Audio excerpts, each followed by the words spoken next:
મિત્રો એને એ વાત કરે છે કે જો કોઈ ફરિયાદ પણ નેનો યુરિયા વેચવા માટેની કાર્યવાહી કરશે તો એની સામે લાયસન્સ રદ કરવા સુધીની કાર્યવાહી કરવા નેનો યુરિયા ફરજિયાત આપે એનું લાયસન્સ આપણે રદ કરી દેવું. પાછા એના એ ઉપરથી એ લોકોને આપે છે કે તમે આ નેનો યુરિયા લઈ જાઓ ત્યારે આ કોથળીઓ મળશે. તો આ લાયસન્સ અધિકારી શ્રી અમને વાત કરે છે 3 ટન પાછળ એક પેટી આવશે તો અમારે એ રીતના સ્વીકારવું પડે છે. કોથળીઓ પાછી અમને આ ગતકડા એની સાથે ભેળવે કારણ કે એ નો વેચે તો એના ઘેરે રહે, આ ઘર જમાઈ રહે. આ ગતકડા ફરજિયાત ખેડૂને આપવા પડે છે કારણ કે આ ગતકડા ખેડૂને જોતા નથી તોય ફરજિયાત દે છે. અને આ નેનો યુરિયાથી એટલો બધો ફાયદો થાય છે અમુક સાહેબ એમ કહે છે.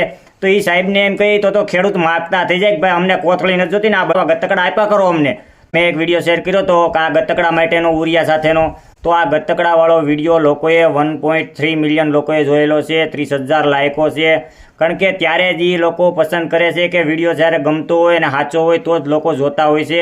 કારણ કે આવા ગતકડા ભેગા દઈ અને ખેડૂતોને દેવાદાર બનાવી દો છો. આ ખેડૂતોને એક તો પુગાણ ન હોય, માંડ યુરિયાની ઠેલી લેવાતી હોય ને ફરજિયાત આ હોતે ને આપો છો. જય જવાન જય કિસાન.